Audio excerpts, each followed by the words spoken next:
सन्मान आणि विचार मंच आणि विचार मंचाच्या समोरील आपण सर्व सन्माननीय परिवर्तनाच्या लढ्यात ज्या ज्या महामानवांनी महानायिकांनी आपलं बलिदान दिलं त्या सर्व महामानवांना महानायिकांना विनम्र अभिवादन करत या देशामध्ये आम्ही स्वतंत्र आणि अत्यंत आश्वस्तपणे मोकळा श्वास घेऊ शकतो ते ज्या सीमेवर लढणाऱ्या सैनिकांमुळे त्या सर्व सैनिकांना शहीदांना आणि त्यांच्या वीरपत्नींना अभिवादन करत कालचा राम मंदिर प्राणप्रतिष्ठा सोहळा ज्या कारसेवकांमुळे आपण अनुभवू शकलो त्या वंदनीय बाळासाहेबांच्या सगळ्या सच्च्या कारसेवकांना आणि शिवसैनिकांना अभिवादन करत आज वंदनीय बाळासाहेब ज्यांनी शिवसेनेचा वटवृक्ष वाढवला घडवला त्यांचा जन्मदिवस आहे आणि त्यांच्या जन्मदिवशी होणाऱ्या या महाअधिवेशनाचा मी भाग होत आहे हा माझ्यासाठीचा दुग्ध शर्करा योग आहे। या अधिवेशनाचे माझ्यासाठी याही दृष्टीने महत्त्व आहे की हे अधिवेशन नाशिकमध्ये होतंय। नाशिक अनेक कारणांसाठी प्रसिद्ध आहे। नाशिक MD ड्रगचे साठे सापडतात म्हणून प्रसिद्ध आहे। नाशिकमध्ये ललित पाटील सारख्या गुन्हेगारांना पाठीशी घालणारे काही नेते और फिर भी मेरी ही दाढ़ी कैसे सफेद है असे सांगणारे काही बदमाश इथे आहेत म्हणूनही नाशिक चर्चेत आहे। उगाचच उडता तीर आपल्या अंगावर घेत मीच बडी भाभी मीच छोटी भाभी असे म्हणणारे लोकही या नाशिकमध्ये आहेत। पण त्याही पेक्षा महत्त्वाचं नाशिकमधल्या काही ऐतिहासिक संदर्भ भगूर स्वातंत्र्यवीर सावरकरांचं जन्मस्थळ अत्यंत सगळ्यांच्यासाठी श्रद्धास्थान असणारं काळाराम मंदिर आणि काळाराम मंदिराच्या बाहेर आम्ही सुद्धा तुमच्यासारखी दोन हाताची दोन पायांची माणसं आहोत।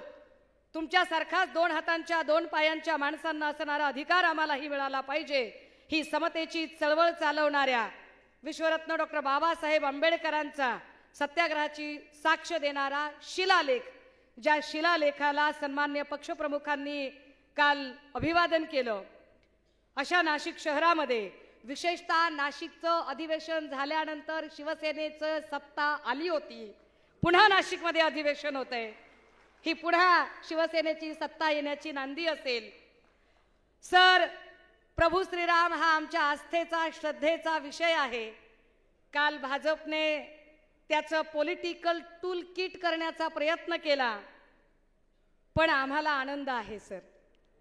बाई म्हणून तर मला खूप जास्त आनंद आहे कारण प्रभू श्रीराम एकवचनी एकबाणी एकपत्नी अशी त्यांची व्यक्तिरेखा जी आम्ही रामायणामध्ये अनुभवलेली आहे आणि त्या प्रभू श्रीरामाचे खरे सच्चे अनुयायी आपण शोभता ते याच्यासाठी सर मी बाई म्हणून आपले विशेष आभार मानले पाहिजे। या महाराष्ट्रात या भारतात अर्धी लोकसंख्या 50% लोकसंख्या ही महिलांची लोकसंख्या आहे आणि प्रभू श्रीराम एकपत्नी एकवचनी एकबाणी होते। सर काल आपण प्रभू श्रीरामाच्या मंदिरामध्ये दर्शनाला गेलात सगळे रिच्युअल्स पार पाडलेत आणि आपण अत्यंत सन्मानाने महिला म्हणून आमच्या वहिनींचे अधिकार कुठेही डावलले नाही। आमच्या वहिनींना ते सगळे अधिकार आपण दिले। बाकी आम्ही काल बघितलं सर काही नेते तुरु एकटेच जात होते आणि पत्नी वनवासातच सर वाईट वाटत होतं सर। एवढ्या गुढ्या उभ्या केल्या आणि पत्नी सोबत नाही पण आपण तसं केलं नाही सर। आपण आमच्यासाठी आदर्श आहात की आपण प्रत्येक ठिकाणी वहिनींना सोबत घेतलं म्हणजेच आपण महिला शक्तीचा सन्मान करणारे आहात आणि या दृष्टिकोनातून आम्हा सगळ्या महिलांच्यासाठी आपण खऱ्या अर्थाने आदर्श प्रभू श्रीरामाचे सच्चे अनुयायी आहात। सर मी असं म्हटलं की रामायणामध्ये प्रभू श्रीरामांची जी व्यक्तिरेखा आहे ती एकवचनी सुद्धा आहे, दिलेलं वचन पाळणारी। काल ज्यांनी प्राणप्रतिष्ठेचा सोहळा एक टूल प्रचाराचं टूल किट सारखा केला. त्यांना मुळात एकवचनी असणं कळलंच नाही. ते आशिष कुरेशी सॉरी शेलार आहे वाटतं ते हां तर ते आशिष शेलार आणि असे खूप सारे लोक ते असं म्हणाले की अरे अरे आमचा नेता, यांना हे कळलंच नाही. अरे एकवचनी होते रे, प्रभू श्रीराम एकवचनी होते. ह्यांचा नेता 72 तासाच्या आत विसरून जातो 70,000 कोटीच्या घोटाळ्याचा आरोप कोणावर केला आणि त्यालाच परत घेतो सोबत. कसले एकवचनी? ते आमचे देवा भाऊ इकडे एकवचनी म्हणतात आणि ते सांगतात राष्ट्रवादीशी युती नाही नाही नाही, आपा धर्म नाही, शाश्वत धर्म नाही, कधीही नाही. आणि पहाटे दुपारी 2-2दा लव्ह मॅरेज करतात, पळून जाऊ लव्ह मॅरेज करतात. हे कसले लव्ह? म्हणजे एकवचनी असण्याची व्याख्या काय असावी यांची? सर, आम्हाला ही गोष्ट आवर्जून यासाठी सांगावी लागते कारण काल प्रभू श्रीरामाचे टूल किट ज्यांनी केले त्यांना विसर पडला की तुम्ही श्रीराम आले आणले असं कितीही म्हणालात तरी तुम्ही रामराज्य आणू शकणार आहात का? रामराज्य आणणं जास्त गरजेचं आहे आणि रामराज्याची संकल्पना महात्मा गांधींनी सांगितली होती, ती फार महत्वाची. ते असं म्हणतात की जेव्हा या देशातली स्त्री रात्री 12 वाजता सुद्धा अत्यंत निर्भयपणे रस्त्याने वावरू शकेल तेव्हा खऱ्या अर्थाने ते रामराज्य आलेले असेल.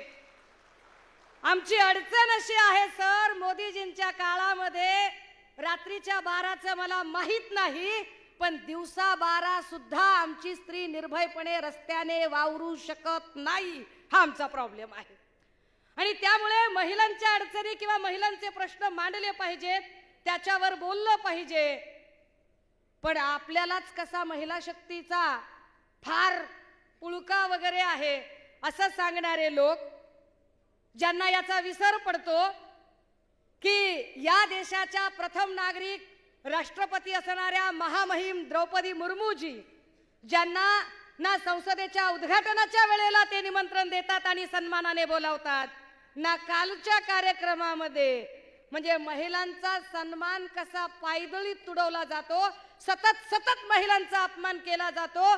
मग त्या खेळाडू महिला असतील किंवा हाथरसच्या महिला असतील, उन्नाव कठुआच्या महिला असतील किंवा रोज महाराष्ट्रात किंवा भारतात रोज यांच्या पॉलिटिकल लीडर्सनीच प्रताडित केलेल्या महिला असतील, याच्यातल्या एकाही महिलांना ते न्याय देत नाहीत.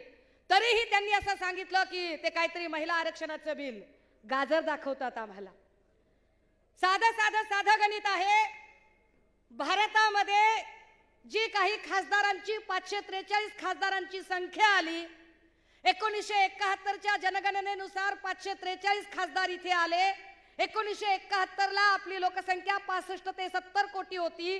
65 कोटी लोकसंख्येच्या आधारावर जर 543 खासदार असतील तर आज घडीला 2030 मध्ये आपली लोकसंख्या 130 कोटी आहे. जर 65 कोटीला 543 तर 130 कोटीला किमान 1000 प्लस खासदार असले पाहिजे आणि किमान 1000 प्लस खासदार होण्यासाठी आधी या देशाचा सेन्सस झाला पाहिजे. तो सेन्सस होताना जातनिहाय जनगणना होणे अधिक महत्त्वाचे आहे, जेणेकरून कुणावरही अन्याय होणार नाही, ना ओबीसीवर होईल ना मराठ्यांवर होईल. ती जातनिहाय जनगणना झाल्याशिवाय महिलांचा आरक्षणाचा टक्का नेमका किती आहे ते कळणार नाही आणि या सगळ्या प्रोसेसला किमान 2034 उजडेल. म्हणजे 2034 ला जी गोष्ट आम्हाला मिळणार आहे त्याच्यासाठी मोदीजी आणि त्यांचे सगळे बालिश व्हॉट्सअप युनिव्हर्सिटीतनं तयार झालेले अर्धवट विद्वान भक्त हे आम्हाला आता सांगतात की अहो आरक्षण जे आम्हाला आता मिळणारच नाहीये. मी अजून एक महत्त्वाची गोष्ट स्पष्ट केली पाहिजे, जे आपल्या सगळ्यांना माहिती आहे. या भारतामध्ये 2 मोठी महाकाव्य झाली, एक रामायण आणि एक महाभारत. रामायणाने आणि महाभारताने 2 वेगळ्या गोष्टी आम्हाला शिकवल्या. रामायणाने असं शिकवलं की हरिण कधीच सोन्याचं नसतं, मृगजळाच्या मागे धावू नये. आम्हाला जे काही भाजपकडून मृगजळाच्या मागे धावायला सांगितलं जाते त्याला काहीच अर्थ नाहीये, कारण त्याच्यात वस्तुस्थिती आणि वास्तव काहीच नाही. निव्वळ प्रचारकीय आणि ॲडव्हर्टाइज मुवमेंट आणि मार्केटिंग केलं जाते. महाभारतात अजून एक गोष्ट आम्हाला सांगितली गेली, शिकवली गेली, की जेव्हा कधी असत्याच्या बाजूने बहुमत असत्याच्या बाजूने जर असेल तर सुडाचं राजकारण सुरू होतं. महाभारतामध्ये कौरवांचं बहुमत होतं, सत्ता असत्याच्या बाजूने होती. पण सत्ता असत्याच्या बाजूने जोपर्यंत होती आणि शकुनी सारखे पाताळ यंत्री लोक कूटनीतीनं षडयंत्र करत फासे टाकत होते, तोपर्यंत कौरवांचा विजय होत होता. राहुल नार्वेकरांच्या सारखे पाताळ यंत्री लोक जोपर्यंत कपट नीतीने फासे टाकतात, तोपर्यंत कदाचित कौरव पक्षामध्ये सामील झालेली गद्दार गँग असेल किंवा सगळे भ्रष्टाचारी असतील, यांना असं वाटतंय की फासे आपल्या बाजूने पडतील. पण महाभारतामध्ये प्रत्यक्ष कुरुक्षेत्रावर जेव्हा युद्ध सुरू झाले, तेव्हा अंतिम विजय संख्येने कमी असणाऱ्या पांडवांचा झाला होता. तो अंतिम विजय आमच्या बाजूने असणार आहे.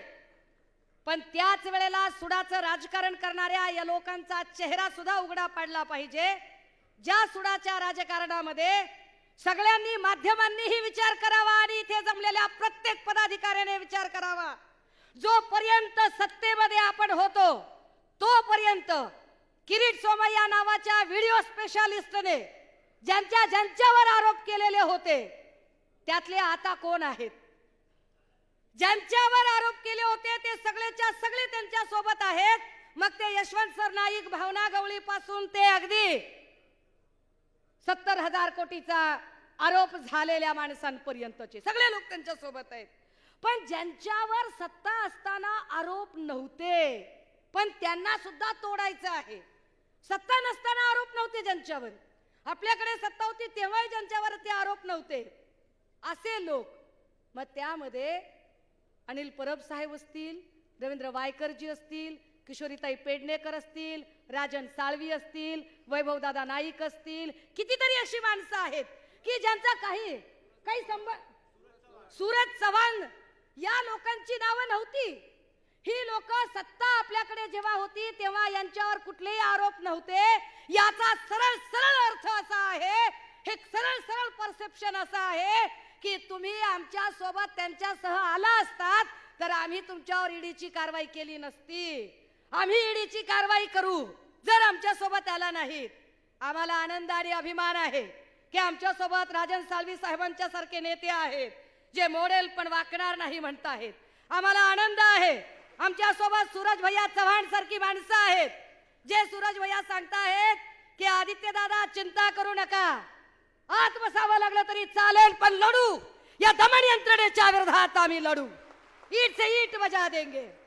आम्हाला आनंद आहे की आमच्या सोबत किशोरीताई पेडणेकरांच्या सारखी आमची बहीण आहे, आमची आई आहे जी सांगते की एक वेळ माध्यमांच्या समोर येऊन यांच्या दडपशाहीला कंटाळत आम्ही जाहीर ईडीच्या समोर आत्मदहन करावं का, पण आम्ही तुमच्या सोबत येणार नाही. ही ताकद ठेवणाऱ्या बायका, ही ताकद ठेवणारे शिवसैनिक आमच्या सोबत आहे. तरी सुडाचं राजकारण करता, किती सुडाचं राजकारण करावं? या व्हिडिओ स्पेशालिस्टचा खरा चेहरा उघडा पाडल्यानंतर लोकशाहीचा चौथा खांब म्हणून काम करणाऱ्या प्रसार माध्यमांपैकी लोकशाही चॅनलच बंद पाडण्या इतका घाणेरडा, गलिच्छ आणि सुडाच्या राजकारणाचा प्रकार या व्हिडिओ स्पेशालिस्टने केला. यांना उघडं पाडलं पाहिजे.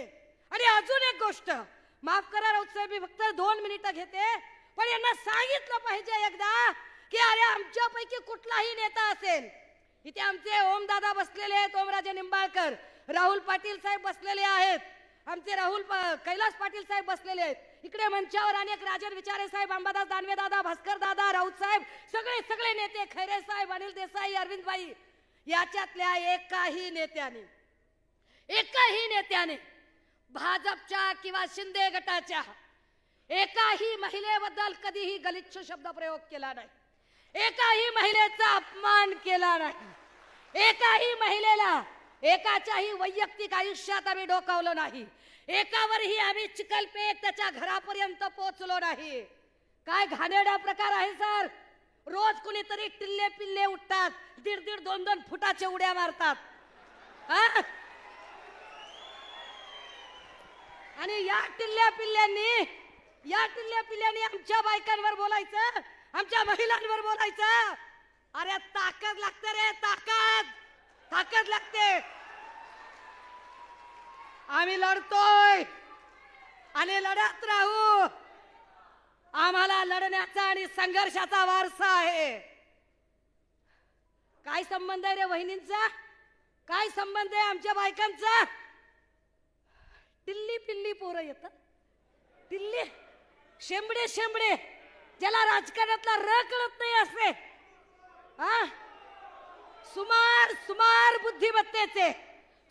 बुद्धिमत्तेचे लोक येतात. वहिनी तुमचा तर दर 2 महिन्यांनी राजकीय प्रवेश करतात, दर 2 महिन्यांनी. तेजस दादा तुम्ही तर बोलूच नाही. आले दमदार पाऊल टाकले. अरे काय, अरे तुमच्या ताटात काय पडलंय ते बघा की, किती गाढव चरतय ते. तुमच्या ताटातल्या भाजपच्या आणि RSSच्या पण लोकांनी, मी तुमच्या हिताचं सांगते रे, RSSच्या हिताचं सांगते. लक्षात घ्या, पुन्हा एकदा सांगते, जे पुण्यात सांगितलं होतं, सन्माननीय संजय राऊत साहेबांच्या साक्षीनं सांगितलं होतं, ते वारूळ मुंग्या बनवतात, मुंग्या. पण वारूळ तयार झाल्यावर त्यात राहायला विषारी नाग येतात. RSSच्या लोकांनी सत्तेचं वारूळ तयार केलं, पण त्याच्यात राहण्याचं भाग्य त्यांना मिळालं नाही. त्या वारुळात राहायला गद्दार नाग तिकडे गेले. आणि त्यातले काही गद्दार उठतात आणि आमच्या महिला भगिनींवर बोलतात, पण आम्ही बोलणार नाही, कारण आम्ही खानदानी लेकरं आहोत. खानदानी. तुम्हाला कळणार नाही खानदानी कशाला म्हणतात ते. आम्ही प्रचंड संयमी नेतृत्वाचे आम्ही अनुयायी आहोत. आणि संयमी नेतृत्वाचे अनुयायी म्हणून मग सुषमा अंधारेचं काहीच सापडत नाही, ईडी सापडत नाही, CBI सापडत नाही, क्रिमिनल रेकॉर्ड सापडत नाही, काही सापडत नाही. मग काहीतरी माकुडे 20-25 वर्षापूर्वीचा एखादा चेक काढायचा. घाबरत नाही रे तुम्हाला, चला भीक घालत नाही, काय करायचं ते करा, काय करायचं ते करून घ्या. नाशिकचे बी ते जे 2-4 आमदार खासदार आहेत, काय करायचे ते करून घ्या. आमची आत बसायची तयारी आहे, लढायची तयारी आहे, मरायची तयारी आहे, गोळ्या झेलायची तयारी आहे, काय विष प्रयोग कराल ती सुद्धा तयारी आहे. लढणार म्हणजे लढणार. दादा हो, मी माझं भाषण अगदी शेवटाकडे येते. आम्हाला फक्त आजच्या दिवशी आमच्या नेत्यांना एवढाच शब्द द्यायचा आहे की सर, ही समोरची संख्या हे फार त्वेषाने लढणारा एक बारूद आहे आणि आम्ही सगळे तुमच्या सोबत प्राणपणाने आहोत. सन्माननीय संजय राऊत साहेब म्हणाले की एवढा विषय घेतो आणि विषय संपवतो. राऊत साहेब, आपल्या परवानगीने विषय संपला नाही, विषय तर आता सुरू झालाय, आता सुरू झालाय. आणि हा विषय तेव्हा संपेल सर, जेव्हा गद्दाराला एकेकाला त्याची जागा दाखवून देऊ आणि 40च्या 40 पाडून दाखवू, तेव्हा विषय संपेल. मला एवढा मोठा सन्मान दिला, मी राऊत साहेबांचे आणि संपूर्ण मंचाचे खूप खूप आभार मानते. थँक्यू. जय हिंद, जय महाराष्ट्र.